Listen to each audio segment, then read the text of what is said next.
Hey guys, welcome to the new video. I hope you all are doing well. So आज की video में बात करते हैं एक बहुत इंपॉर्टेंट चीज़ की, जो है कि अगर आप कनाडा में हो और आपकी कार किसी भी कोलिजन में या छोटे मोटे एक्सीडेंट में इन्वॉल्व हो जाए तो आपको क्या करना है। ये टॉपिक मैंने इसलिए सोचा बिकॉज रिसेंटली हमारे साथ भी कुछ ऐसा ही हुआ।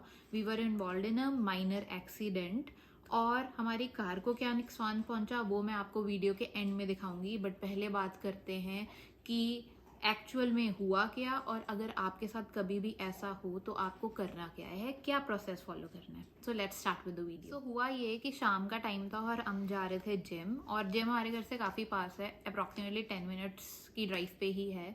तो जिम जाते वक्त हम एक इंटरसेक्शन पे थे, और फॉर एग्जाम्पल ये इंटरसेक्शन है और हमें इंटरसेक्शन से राइट टर्न लेना था, और हम यील्ड साइन पे वेट कर रहे थे कि जब ऑन कमिंग ट्रैफिक आना बंद हो जाए तो अब हम अपना राइट टर्न लेंगे। और राइट टर्न लेते वक्त हमारे सामने एक और गाड़ी थी आगे, जो कि था एक फोर्ड का ट्रक। और जैसे ही ऑन कमिंग ट्रैफिक आना बंद हुआ, फोर्ड के ट्रक ने आगे चलना स्टार्ट किया, और मेरे हस्बैंड जो हैं कार ड्राइव कर रहे थे वो भी देख रहे थे ऑन कमिंग ट्रैफिक को, और उन्होंने भी चलना स्टार्ट किया। बट सामने वाले ट्रक ने एकदम से मार दी ब्रेक बिना किसी रीजन के, और गाड़ी जाके लगी उस ट्रक में। सो हुआ ये, और एकदम से हमें लगा कि भाई ये क्या हो गया। हम तो आराम से जा रहे थे, कहीं से भी ट्रैफिक नहीं आ रहा था, ब्रेक क्यों लगा दी, ये देख रहे थे हम। और उसी टाइम हमने नोटिस किया कि बिल्कुल सामने दूसरी पैरेलल सड़क पे पुलिस की कार है। तो अब हमें समझ नहीं आया कि ये पुलिस की कार यहाँ पे एकदम उसी पॉइंट पे कैसे थी। बट चलो जो भी था, मैं कार से उतरी और मैंने सामने वाले अगली कार वाले ड्राइवर को बोला जिसका कोलिजन हुआ था कि आप आगे चल के प्लाजा में पार्क कर लो और वहां पे बात करते हैं। उतने टाइम में पुलिस की कार घूम के हमारे बिल्कुल पीछे आ गई, और एकदम से उन्होंने अपनी लाइट्स ऑन कर ली, और हम दोनों एकदम ब्लैंक हो गए कि अब क्या करें यार, पुलिस भी इन्वॉल्व हो गई है बीच में, अब क्या होगा। तो अब हम तीनों प्लाजा की पार्किंग में पहुंच गए, हम जिस कार से हमारी कोलिजन हुई वो, और तीसरी पुलिस की कार। तो जब हम वहां पे पहुंचे, मैं मेरे हस्बैंड कार से निकले, सामने जो भी कार ड्राइव कर रहे थे वो दोनों जने भी कार से निकले, और जो पुलिस की गाड़ी थी, पुलिस वाले गाड़ी के अंदर ही थे, उसने हमसे प्रॉपर पूछा कि हाँ जी क्या हुआ। तो हमने उनको प्रॉपरली एक्सप्लेन किया कि हम ऑन कमिंग ट्रैफिक को देख रहे थे, सामने वाले ने एकदम ब्रेक कर दिया और कोलिजन हो गई। तो पुलिस वाला बहुत ही ज़्यादा, जितना हमने एक्सपेक्ट नहीं किया था, मैं बहुत ज़्यादा नर्वस थी, मुझे था कि पता नहीं ये क्या बोलेगा। बट पुलिस वाला बहुत ही अच्छा था, उसने बहुत सिंपली बोला कि that's completely all right, these things happen on the road and that's okay, now this is what you have to do. तो अब बहुत इंपॉर्टेंट पार्ट है कि अगर कभी भी आपके साथ कनाडा में ऐसा हो जाए तो प्रोसेस क्या होता है, आपको क्या करना है। सो नाउ 2 सिनेरियोज हैं। फर्स्ट जो हमारे साथ हुआ, जिस केस में पुलिस भी इन्वॉल्व थी, तो पहले मैं उसकी बात करती हूँ, और बाद में मैं बात करती हूँ कि अगर बाई चांस आपके केस में लकीली पुलिस वहाँ पे ना हो तो आप कैसे सारी सिचुएशन सॉल्व कर सकते हो। सो कह दो भी मेरे पास आके बैठ गया, इसको बहुत इंटरेस्ट था मेरी स्टोरी सुनने में। बट एनीवेज हम बात करते हैं फर्स्ट सिनेरियो की, जो हमारे साथ हुआ, जिस केस में पुलिस भी वहाँ पे थी। या फिर अगर फॉर एग्जांपल आप कल को किसी भी कोलिजन में इन्वॉल्व हैं और आपको बाय कुछ भी करके आपको 911 कॉल करनी पड़ती है, क्योंकि मे बी डैमेजेस बहुत ज़्यादा हैं, या फिर दोनों पार्टीज जो हैं किसी कंसेंसस पे नहीं आ रहे और मान नहीं रहे कि गलती किसकी है। सो आप 911 कॉल करके पुलिस को बुलाएंगे। सो एनीवेज पुलिस हमारे केस में वहीं पे थी। तो इस सिनेरियो में क्या होता है, क्योंकि पुलिस वहाँ पे थी, उन्होंने एट द स्पॉट एक पुलिस रिपोर्ट नंबर जो है वो जनरेट कर दिया। So once they generated that police report number, वो उन्होंने हमें दिया, और उसके बाद उन्होंने ये बोला कि अब आप दोनों पार्टीज जो भी कोलिजन इन्वॉल्व थी एक दूसरे की इंफॉर्मेशन एक्सचेंज कर लो, और वो नंबर के साथ विद इन 24 आवर्स हमें कोलिजन रिपोर्टिंग सेंटर जो नियरेस्ट है वहाँ जाना था और वो रिपोर्ट करनी थी। तो पहले मैं बात कर लेती हूँ कि एक दूसरे की कौन सी इन्फॉर्मेशन कलेक्ट करनी है। सो अगर आप किसी भी कोलिजन में इन्वॉल्व हो और सामने वाली पार्टी आपके साथ है, तो आपने जो इन्फॉर्मेशन उनके साथ कलेक्ट करनी है वो होगा फर्स्ट देयर ड्राइवर्स लाइसेंस। सो आपने अपना ड्राइवर्स लाइसेंस उन्हें देना है और उनके ड्राइवर्स लाइसेंस की फोटो लेनी है। आई मीन उन्हें देना नहीं है, बट एक दूसरे के ड्राइवर्स लाइसेंस की फोटो खींचनी है। सेकंड, कार रजिस्ट्रेशन नंबर, उसकी फोटो लेनी है। थर्ड है कार की इंश्योरेंस जो भी आपकी है, उन इंश्योरेंस की फोटो लेनी है। एक दूसरे के लाइसेंस की फोटो लेनी है। और जो लास्ट चीज़ है वो ये है कि डैमेजेस की फ़ोटो भी ज़रूर ले लो, आप उनके कार की ले लो और वो आपकी कार की ले लें, ताकि कल को फॉर एग्जांपल वो डैमेज ज़्यादा हो जाए तो वो ये ना कह सकें भी ये भी आपने किया। और 6वीं चीज़ ये है कि आप एक दूसरे कॉन्टैक्ट नंबर भी एक्सचेंज कर लो, क्योंकि बाय चांस अगर कोई ऐसी इन्फॉर्मेशन मिस हो जाती है या कुछ भी होता है बाद में आपको काम आ सकता है। सो ये 6 चीज़ें हैं जो कि आपको कलेक्ट करनी ही करनी है उस बंदे से जिसके साथ आपका कोलिजन हुआ है। Now the second thing is कि आपको आपकी कोलिजन जो है नियरेस्ट कोलिजन रिपोर्टिंग सेंटर जाके रिपोर्ट करनी है।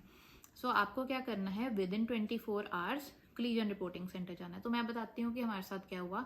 उस टाइम तो शाम था, तो हम next day nearest collision reporting centre गए। वहाँ पे कियोस्क्स लगे होते हैं, सो आप वहाँ जाते हो और कियोस्क पे पूरा वो पूछते हैं, सारी डिटेल लेते हैं कि एक्सीडेंट कब हुआ, किस टाइम पे हुआ, कार में कितने लोग थे, आपकी कार कहाँ से डैमेज हुई, आगे से या पीछे से, कोई इंजर तो नहीं हुआ, आपके पास इंश्योरेंस है, एंड मतलब बहुत सारे क्वेश्चंस उसमें होते हैं कि दूसरे बंदे कैसे चला रहा था, ब्रेक इन्वॉल्व थी या नहीं थी, आपकी कार किस स्पीड पे थी, एंड लॉट्स ऑफ इन्फॉर्मेशन। सो वो सारी आपको कियोस्क पे उस फॉर्म में फिल करनी है।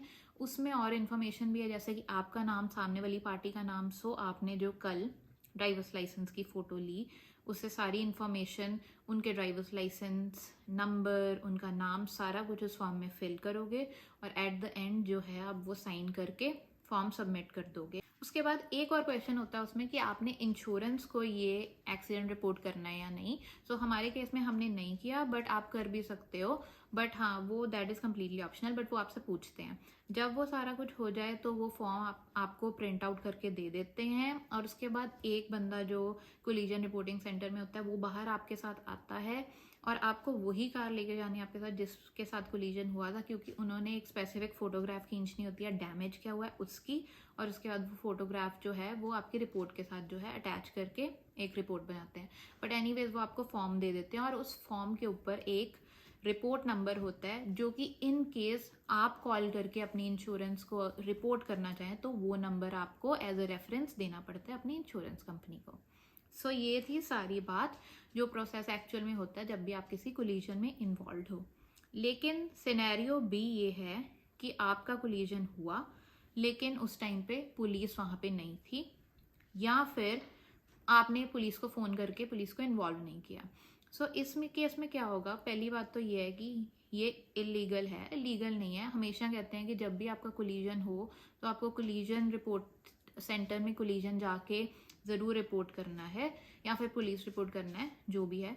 लेकिन अब अगर बाई चांस है, कई बार क्या होता है कि छोटा मोटा एक्सीडेंट हो जाता है और वहाँ पे पुलिस नहीं है, जो कि अच्छी बात ही है, बहुत ज़्यादा लंबा चक्कर नहीं पड़ता, और दोनों लोगों का आपस में कंसेंसस हो जाता है, कोई ना कोई मान जाता है कि हाँ मेरा फॉल्ट था, और आउट ऑफ रिपोर्टिंग सेटलमेंट हो सकती है। उस केस में ये होता है कि आप उसको कह दो कि मेरा इतना नुकसान है और 400 या $500 लगेंगे, तो वो बाहर बाहर से ही आपको इतना पे कर दें और आप अपना जाके रिपेयर करा लो। तो इसमें फ़ायदा यही है कि आपको रिपोर्ट नहीं करना कहीं पे, और इंश्योरेंस को या पुलिस को इन्वॉल्व नहीं करना। सो ये हुए 2 सिनेरियोज। तो चलो अब मैं बाहर चल के आपको दिखाती हूँ कि हमारी गाड़ी को क्या नुकसान हुआ है। बट मैं आपको उससे पहले ये भी बता दूँ कि जो सामने वाली गाड़ी थी उसको कोई नुकसान नहीं हुआ। जैसे मैंने आपको बताया था वो एक फोर्ड का ट्रक था और उसके पीछे टो हिच लगा था।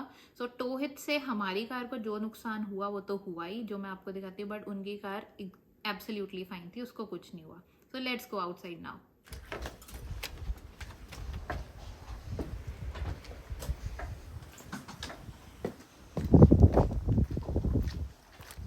इस बेसिकली ये देख लो, ये हुआ है, यहाँ से जो बम्पर है वो पूरा यहाँ से, और ये चीज़ नंबर प्लेट के ऊपर से बम्पर में पूरा क्रैक आ चुका है, जैसे कि आप देख चुके हो।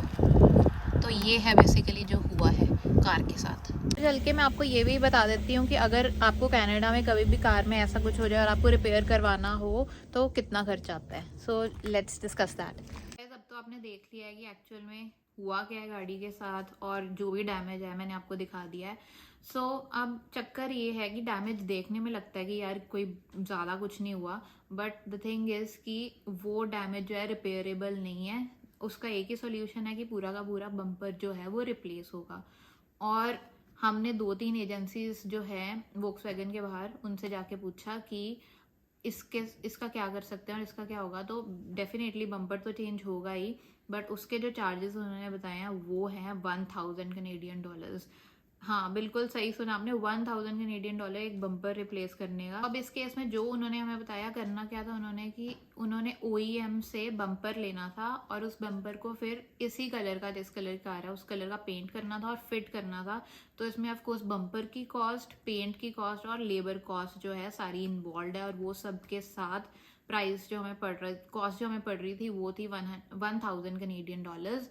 तो जो कि बहुत ज़्यादा, मुझे पता है अगर ये बम्पर ऐसा कुछ इंडिया में हुआ होता तो ये वेल्डिंग या कुछ भी करके रिपेयरेबल भी हो सकता था, बट यहाँ पे वो नहीं है। सो अगर यहाँ पे मैं आपको जस्ट इन केस बता रही हूँ कि आपकी कार में एक छोटा से छोटा डैमेज भी आ सकता है, तो आपके 400 से 500 डॉलर तो कहीं नहीं गए, और अगर ऐसा कुछ पार्ट रिप्लेस करना पड़ा तो आपका 1000 डॉलर तो कहीं नहीं गया। तो इसलिए बी केयरफुल। और आई होप कि आज की वीडियो आपके लिए हेल्पफुल होगी और आपको पता चल गया होगा कि आपको इस केस में क्या करना है। बट आई रियली विश कि आपको कभी भी ऐसा केस जो है फेस ना करना पड़े और सब कुछ आपके साथ सेफ रहे। So I will meet you in the next video. Till then do like, share, subscribe to my channel, और कॉमेंट बॉक्स में अगर आपके कोई भी क्वेश्चन हो तो आप पूछ सकते हैं। And I will see you in the next video. Till then bye guys and drive safe.